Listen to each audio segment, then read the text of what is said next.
Hey, Jayce, congratulations on the exciting victory. Again, production from the bottom of your lineup, big production. How important has that become to your ball club here in the last couple of weeks? Well, I think Fires said it best yesterday, in one of the quotes, and just talking about our lineup, and it's hard to take a breath. And so when those guys, at the bottom can extend just our lineup and continue to just battle and have good at bats and not let any pitcher up for air to relax or take a breath. I think it adds on, and so awesome for those guys to come through, and especially tonight. With Jurickson in particular, and it's happened with a couple of guys now, but it seems like you give them a day off or a couple of days off, something to just reset, spend some time with Damian Easley and the rest of your staff, and they come back and they respond. How important has that been for you to see that kind of reaction when you do give those guys a chance to work on something and get back in the lineup? Well, there's a lot of factors to it, and one of the things too is also we've got a lot of guys playing and performing well. So when those guys are able to take a day off and reset, we're getting production from the guys coming in. So that's a plus. And then also sometimes it's just clearing it mentally, and then with our hitting guys. They're doing great work, and they're studying our guys. They're on top of it in every aspect. And to your point, it's been great. These guys coming back, making maybe it's just a minor tweak or minor adjustment, and being able to apply it in the game. So it's a credit to a lot of people for that being allowed to happen. Great outing by Nelson Lamets, the furthest he's gone in a ball game in his career. Your thoughts on his outing tonight? What was sort of the difference that got him over the edge? Just the command of the slider tonight. He threw it for strike. He threw it for strike ball and got Chase on it. The fastball velo was great tonight. He did his little shimmy to throw off some balance at times.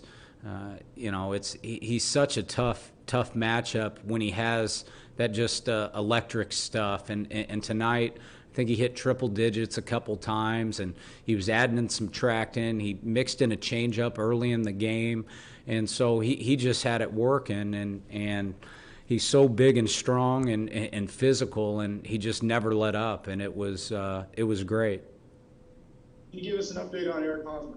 Yeah, so a little bit bittersweet, with the win. He's got a fractured left index finger, and so they got it X-rayed during the game and came back with that, with that news, unfortunately. So, is it 2 weeks? Is it 4 weeks? Is it 6 weeks? It's somewhere in that range.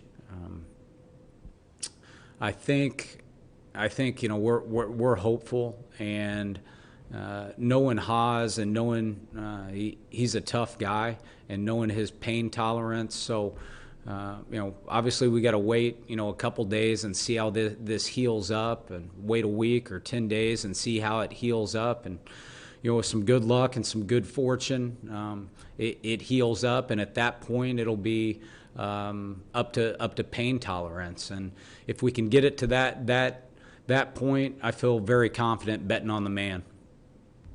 Thank you, Jason. AJ Cassaville. Chase, how do you replace someone who's been as valuable as him, both in terms of who that guy is and in terms of the presence that he brings? Yeah, I think him being able to stay with the team and his leadership in the clubhouse, and there's no way to answer it. That question, except we're going to need guys. We're going to need a handful of guys to step up. So we knew coming into this year things are going to happen. This one hurts, but at the same time we're going to have some guys step up, and we're going to keep this offense, defense, the whole thing that Haas is involved in. We're going to keep it moving. We're going to hold ground, and we're going to get him back. So, and when he gets back, we're going to be in a good position. Was this an example tonight of how Jorge Mateo could be extremely valuable in these kind of tight, late September, potentially October games? You know what was so special about tonight was so many guys got to show off, and maybe they haven't had time, but when I mean show off, I mean feature some skills that they have and contribute. And Greg Garcia coming off the bench, and you know, he hasn't had a lot of at-bats lately with, you know, since the trade deadline. To come in and to start that inning, and then Mateo gets in there, and we're hoping to run. Estevez was so quick to the plate. He had one of the fastest times. He had a 1 flat, a 1-1, and then when Profar got that ball down the line, you could see Mateo's biggest asset that he brings to us, the speed and how quick he got around there. And I also want to mention too, that's a tough send. I thought Hoffy with that send right there, you know, you're looking, if he doesn't send him second and third, that's a hard send. But that was the right call, and that's one of the toughest coaching jobs in the game, is the pressure of that third base coach, and I want to mention that. Jeff Sanders.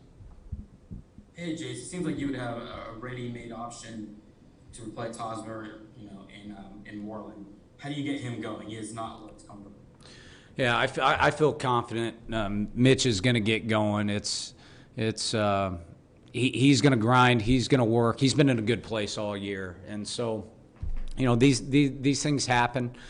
You'll go into a couple ruts, certainly through a regular season, and in a short season, it happens too. So, you know what? He's going to limit it to, you know, 4 or 5 games and get back on track. I feel confident. He's been doing it all year, and he's got a track record of doing it. And guys that study the game, that work, that have ability, he's going to get out of it quick. We're confident in that. Thanks. Any other questions for Jayce? Bob Scanlon. Jayce, the little controversy there at the very end, were they concerned that Mateo didn't hit third base? Was that what they were going to challenge, or did you hear what? Yeah, Adam, the home plate umpire, because I was asking what was going on, they were just checking to make sure that all the bases were hit. And so Skip got on the phone, and before you know, the umpires took a look at it, and we felt confident that Mateo and Profar, everybody hit all the bases. So. Thanks. AJ. Did they say why, or was it? I mean, Mateo was flying. Like, was there a base that he might have missed, or No, product of the con? No, in that situation, that's the right thing to do. We would do the same if we were on the other side, to, you know, double check and make sure you got a free look there, and so yeah, they were just the Rockies were just checking that.